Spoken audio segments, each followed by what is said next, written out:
것 같더니 벌써 여름입니다. 여러분들 하여튼 건강 유의하시고 또 물 많이 드십시오. 수분 보충 많이 하셔서 여러분들 건강하시기 바랍니다. 우리가 살아가는 이 사회는 정말 여러 가지 산업으로 이루어져서 함께 발전해 가고 있고 또 함께 이루어져 가고 있습니다. 먼저는 1차 산업인 농업, 어업, 임업, 축산업, 그리고 2차 산업인 이제 광물업, 그다음에 광물업, 그리고 저기 뭐가 있죠? 저기가 있죠. 이제 광물업이 있고, 건설업, 그다음에 이제 제품업을 제조업이 있고요.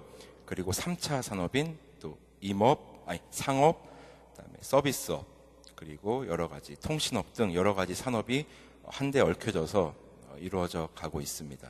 그래서 모든 산업이 다 중요하고 어느 것 하나 중요하지 않은 것이 없는데, 특별히 오늘날 우리가 살아가는 데 있어서 이 서비스업이 차지하는 비중은 굉장히 크다고 할 수 있습니다. 사실 우리가 아침에 눈을 뜨고 밤에 눈을 감을 때까지 온통 이 서비스업 천지다라고 생각하시면 여러분들 딱 정확할 것입니다. 먼저는 우리가 그 스마트폰, 핸드폰 사용하지 않습니까? 통신 서비스, 이게 없다면은 굉장히 불편한 삶이 되겠죠. 그래서 이 서비스업이 차지하는 비중이 점점 굉장히 커져가고 있습니다.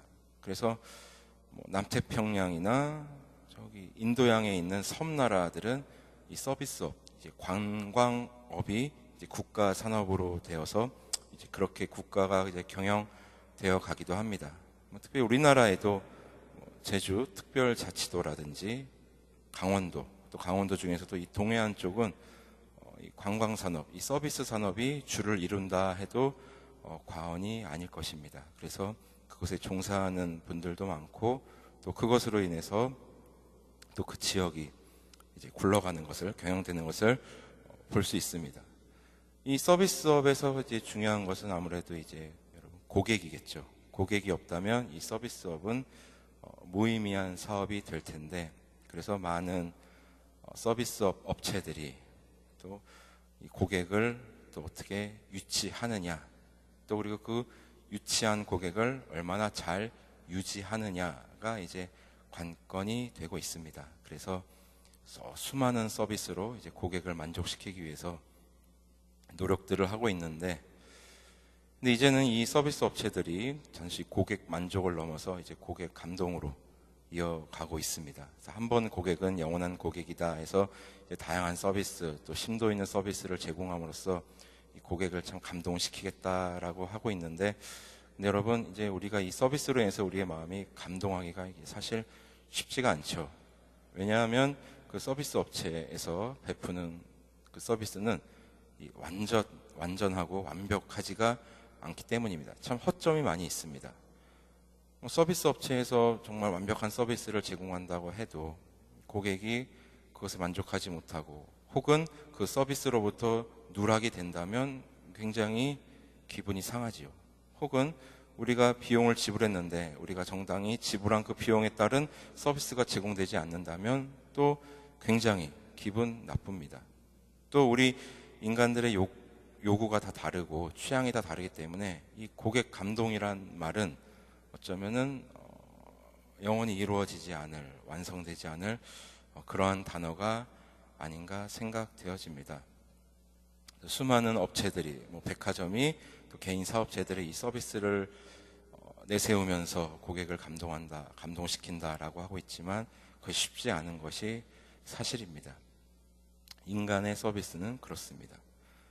그러나 가장 완전한 감동을 우리에게 주시는 분이 계시니 바로 예수 그리스도이십니다. 예수 그리스도께서 우리에게 주는 그 감동은 세상이 주는 감동과는 전혀 다른 감동입니다. 허점이 없고 무결점의 감동을 주시는 분인데, 과연 우리가 오늘 이 밤에 주님께서 주시는 그 감동에 우리가 한번 빠져보기를 함께 소원하는 것입니다. 오늘 본문 말씀은 여러분들 모두 다 알고 계시는 그러한 본문입니다. 예수님께서 시몬, 즉 베드로의 장모님의 그 열병을 낫게 해주는 그러한 장면입니다. 과연 우리 주님께서 어떠한 감동을 우리에게 주시는지 한번 같이 살펴보고자 합니다. 오늘 본문은 이렇게 시작합니다. 예수께서 일어나 회당에서 나가사. 여기서 말하는 회당은 당시 유대인들의 예배 처소를 이야기합니다. 오늘날로 이야기하면 교회가 되겠죠. 우리가 교회, 또 교회는 여러분도 아시다시피 성전이라고도 합니다. 왜냐? 하나님이 계시는 곳이다. 또 그렇게 우리는 알고 있고 또 믿고 있기 때문입니다. 그래서 우리 모두는 이 교회를 사랑하고 있죠. 특별히 저 역시도 우리 교회를 사랑하는데, 저희 교회 사랑은 저희 할머니로부터 물려받았습니다. 저희 할머니는 저희 가문의, 저희 가정의 믿음의 조상으로서 정말 이 교회 사랑은 정말 제가 생각하기에 대한민국 1등이다 라고 생각이 되어질 정도로 할머니의 교회 사랑은 정말 뜨거웠습니다. 그 할머니께서 그 연세가 드셨음에도 불구하고 항상 교회에 가실 때는 늘 머리를 단정히 빗으시고 가장 깨끗한 옷을 꺼내 입으시고, 그리고 저희 할머니는 고무신을 늘 신고 다니셨는데 가장 흠이 없는 검은색 고무신을 꼭 꺼내셔서 그것으로 입으시고 꼭 기도하시고 출발하시던 그 모습이 지금도 눈에 선합니다. 그래서 할머니는 제가 어린 시절부터 늘 이렇게 저를 가르치셨습니다.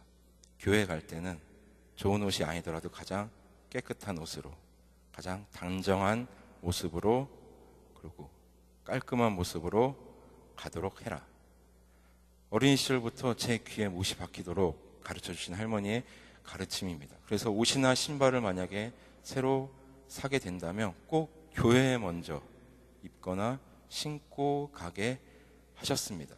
그래서 지금도 기억나는 건 제가 7살 시절에, 7살 친구가 알아봤자 얼마나 알겠습니까? 그래서 꼬질꼬질한 모습으로 교회에 갔다가 할머니한테 걸려서 정말 호되게 혼났던 기억이 지금 40이 다 된 지금도 기억이 생생합니다. 그만큼 교회를 향하는 할머니의 사랑은 정말 대단했습니다. 그래서 저도 이제 그 할머니의 정신을 이어받아서 저희 아이에게 그렇게 지금 가르치고 있습니다. 만약에 우리 아이가 새롭게 좋은 깨끗한 옷을 이제 구하게 된다면 꼭 교회에 먼저 입고 가게 하고 있습니다. 물론 뭐 그렇게 입고 와봤자 5분만 지나면 거짓거리 되긴 합니다만, 어쨌든 그러한 정신은 저희 아이에게도 계속해서 가르치고 싶은 그러한 신앙의 유산이고, 저는 그렇게 교회를 사랑하고 또 그런 마음으로 대할 것입니다. 자, 그런데 그런 교회를, 성전을 우리 예수님께서는 나가셨다고 그랬습니다. 이 회당이, 이 성전이 답답해서 이제 싫어, 이제 나가고 싶어, 이제 질렸어, 이런 마음으로 나가셨겠습니까? 우리 주님께서? 결코 그렇지 않습니다. 우리 주님께서는 교회를 사랑하시기를 죽기까지 사랑하셨던 분이십니다. 그러나 우리 주님께 있어서 교회는, 회당은, 성전은 건물이 아니라 먼저는 당신의 몸이시요, 그리고 당신의 백성 한 사람 한 사람이었던 것입니다. 그렇기 때문에 참된 교회의 회복, 성전의 회복을 위해서 건물을 박차시고 나오게 되신 것입니다. 자, 그렇다고 해서 제가 지금 드리는 말씀이 이 부평 동부교회 예배당은 우리에게 필요 없다, 다 나가자, 이런 말씀이 아닌 거 여러분들 아시죠? 오해하지 말고 들으십시오. 자, 주님께서는 그러한 성전의 회복을 위해서 직접 나오셔서 우리에게로 다가오시는 것입니다. 우리가 신앙생활을 하면서 오해하는 것이 하나 있습니다. 우리가 신앙생활을 오래 하다가 좀 나태해질 때도 있고 이제 좀 무뎌질 때도 있을 때 우리는 이런 생각을 하죠.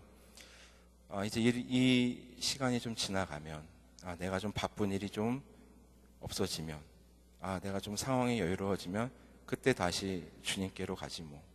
지금은 비록 우리 하나님과 멀어졌지만 좀 상황이 나아지면 다시 주님께로 나아가지 뭐 라고 이렇게 얘기할 때가 있습니다. 그런데 여러분, 이게 맞는 것입니까? 우리 인간은 우리의 의지대로 하나님께 나아갈 수 없는 그러한 존재들입니다. 우리의 힘으로 삼위 하나님께 나아갈 수 없다는 것이죠.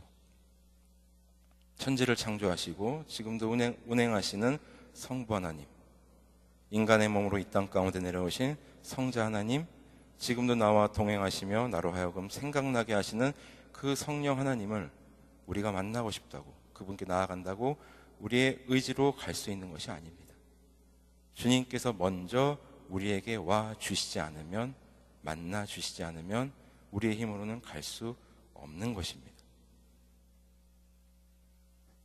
인간의 몸으로 하늘 보좌 버리시고 이 땅 가운데 내려오신 그 예수 그리스도를 생각하시면 좀 더 이해가 빠를 것입니다. 예수 그리스도께서, 하나님께서 우리를 택하시고 우리에게 믿음을 주시고 그 믿음으로 인하여 구원의 백성이 되어지고 그리고 그 담대함을 얻어 하나님께로 나아갈 수 있는 것입니다. 우리의 의지로 갈 수 없는 것입니다. 바로 그것을 우리 주님께서 오늘 본문 말씀을 통해서 우리에게 알려주시는 것입니다. 얼마나 우리 주님 친절하십니까?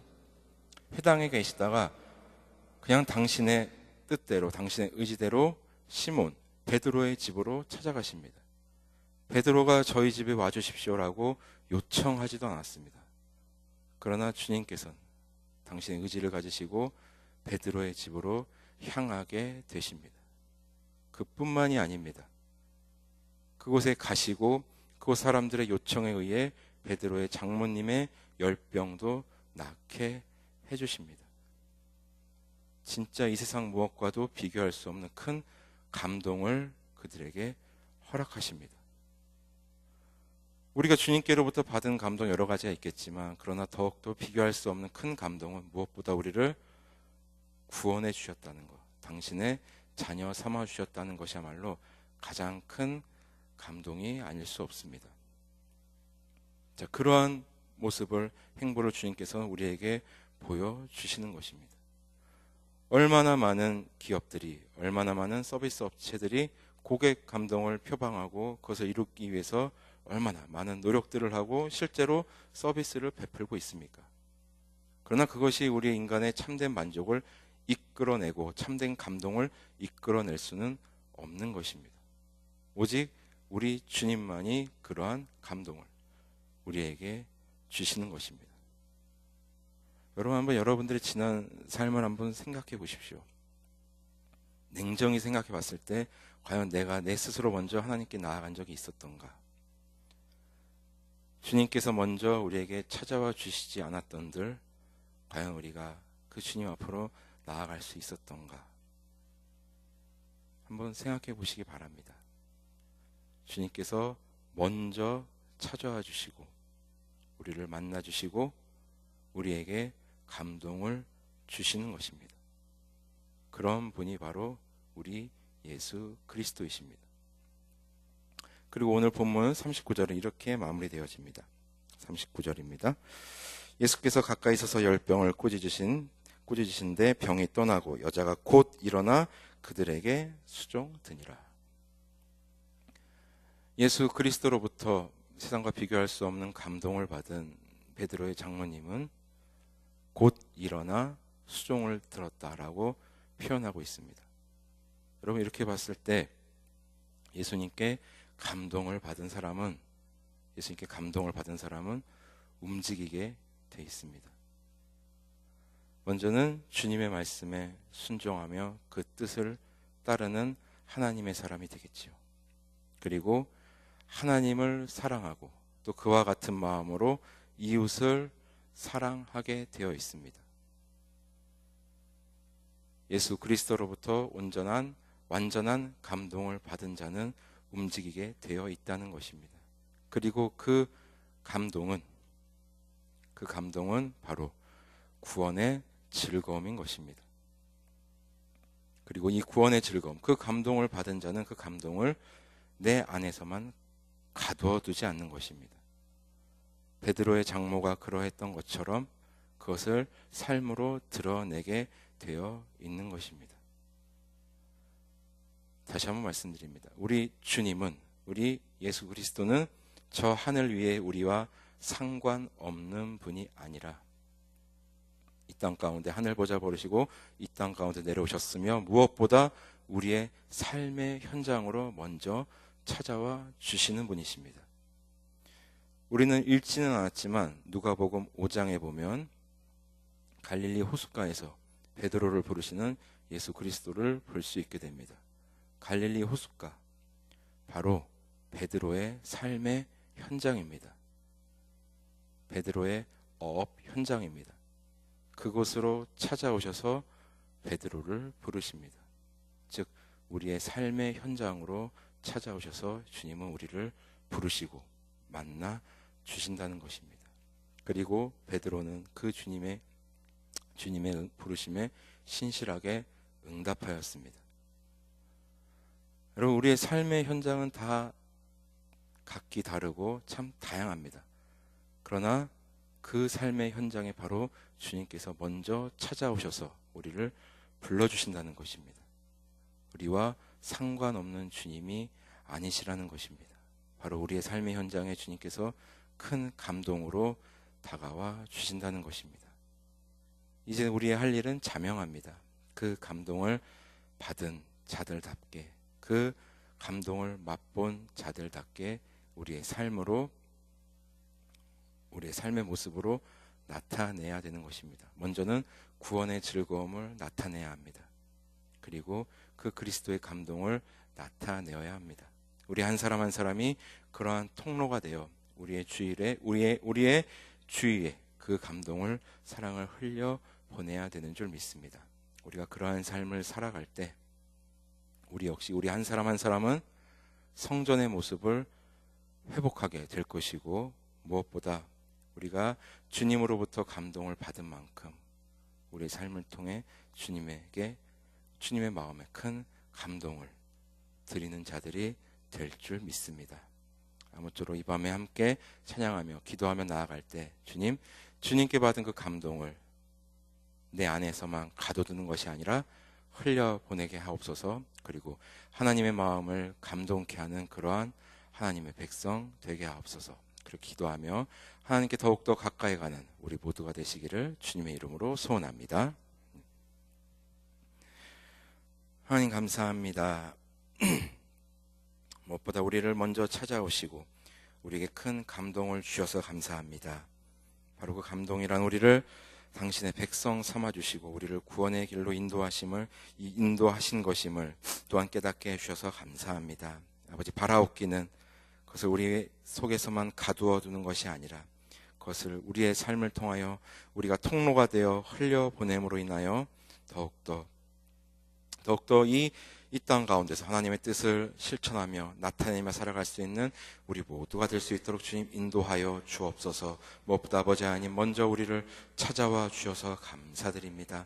아버지 하나님, 그것을 잊지 않은 채 우리를 찾아와 주신 주님을 우리가 날마다 만나며 날마다 그 주님의 감격하며 감동하며 그 우리의 이 구원의 삶을, 이 복된 삶을 이어갈 수 있는 우리 모두가 될 수 있도록 주님 인도하여 주옵소서. 이 밤 주님께로 더욱더 가까이 나아가길 소원합니다. 주님 만나 주옵시고 이곳에 임재하여 주옵시고 우리의 기도를 들으시고 응답하여 주옵소서. 감사드리며 이 모든 말씀 우리 주 예수 그리스도 이름으로 기도드립니다. 아멘.